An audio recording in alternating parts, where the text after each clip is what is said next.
Today's non-news is brought to you by a baked potato.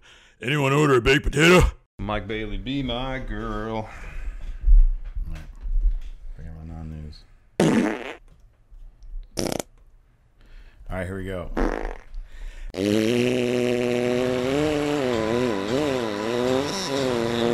friendo, Steve here. And Larson. And welcome to Nonnews. Hey, did you like last week when I quantum leaped in? Hey, pretty cool, man. Yeah, I guess. I could do effects. Oh, God, I'm about to throw up. Go ahead, get started. I'm gonna get comfortable here. Don't mind me. Right, That's what I like about non-news. I can lean back, put the mic against my check out. chest. Yeah, I can daydream. First in non-news. Wow. Kane versus Brock Lesnar shoot fight. See, this I'm actually interested. I've never heard the story before. Happening soon. Happening? No, it happened. And it wasn't a shoot fight. It was an arm wrestling contest. And it wasn't even an arm wrestling contest. They were just comparing how much each person could lift at the gym. Kane went on JR's podcast and addressed the rumors of an arm wrestling contest between him and Brock Lesnar. He said, quote, "Years and years ago, Brock and I were at the gym at the same time, and we were throwing around some serious weight." So remember, when you're at the gym, you can say, "Yeah, man, I was throwing around some serious weight."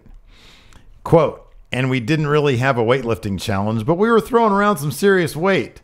Brock was impressed, and he gets on it, and we were matching each other pretty well. But yeah, I've heard that story and has morphed into various incarnations. So yeah, there was never an arm wrestling match because mine is still intact. So there you go." Wow. The great myth, the long legend of the arm wrestling match between... I never even heard of that. I never heard of that. That is the most non-news shit I've ever heard in my life because I've never heard of that before. Never heard of it. All right. Also in Global Force Wrestling news. Really time for me to check out now. This is where it starts. Yeah, this is the only non-news I had.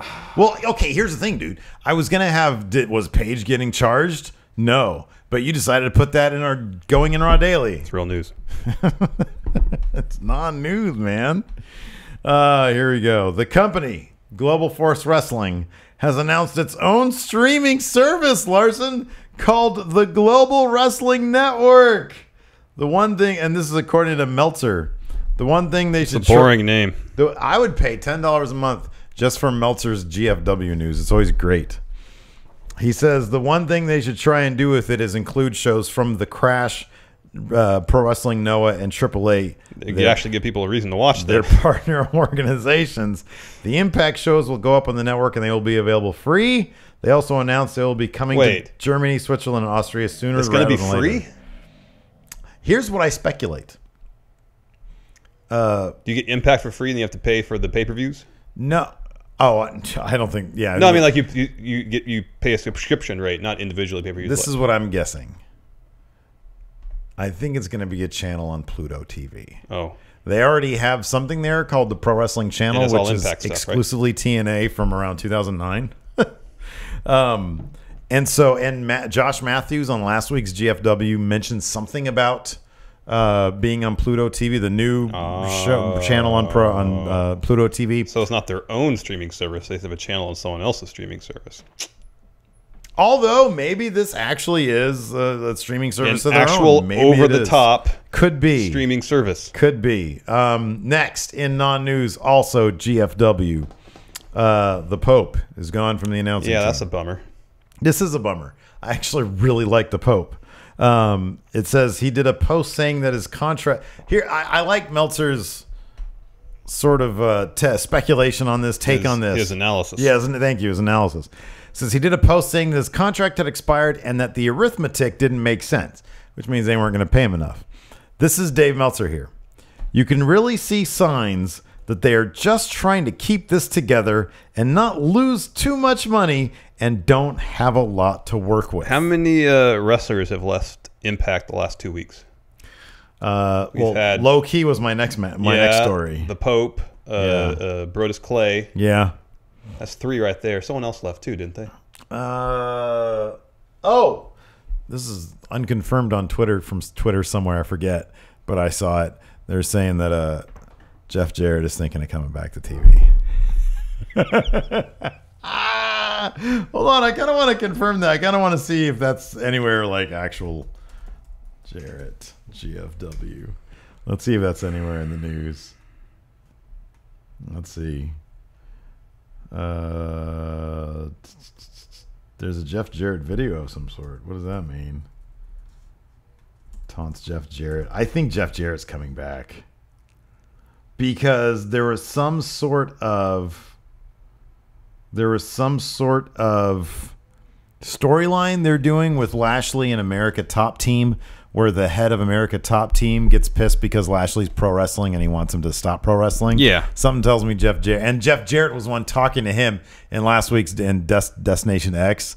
Something tells me Jeff Jarrett's he's gonna be an on-screen character, like a real on-screen character. It's so bad.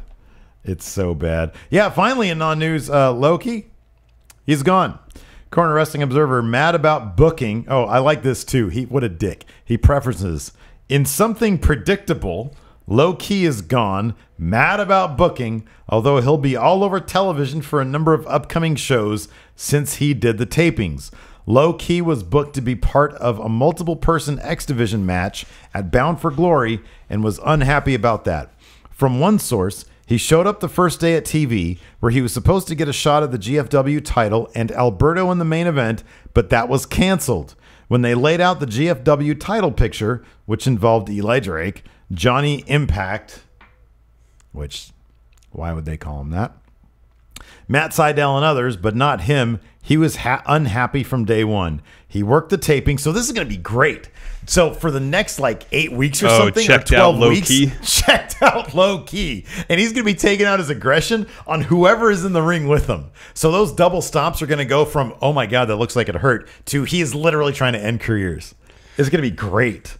Continuing on, he worked the tapings and was complaining a lot to management. And after being talked with, I think he means after being talked at, he wasn't happy and made the decision to leave, and both sides agreed to go their separate ways.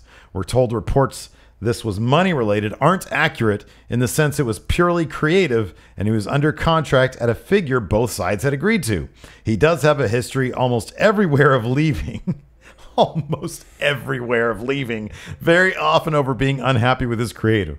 The company knew it was a risk of bringing him back, but felt he'd fit in with the LAX faction, but he was only signed to a 6-month contract with the idea that anything could blow up at any time. Is somebody at GFW, do they actually know? Is somebody showing that they know what they're doing business-wise? Does Moose know that a 6-month contract is available? Because he signed on for 3 years. Oh, man. Wow. Yep. So, Low-Key is gone. He was a bright spot for me. I was like, you know what? He's older now. Like, when you get older, you're like mellower, and you're like, hey, you know what? In theory. You know, whatever you want to do. Or you just get grumpier. Or you get grumpier. Yeah. Well, he started out grumpy. Remember that time he attacked a guy after he concussed him? Yeah. Is that it? That's it. That's all you got for non-news? Yeah, that's all I got. That's all I Fine. got for non-news. We're done for the weekend. Thanks for tuning in. Talk to you guys later. Too sweet. Bye.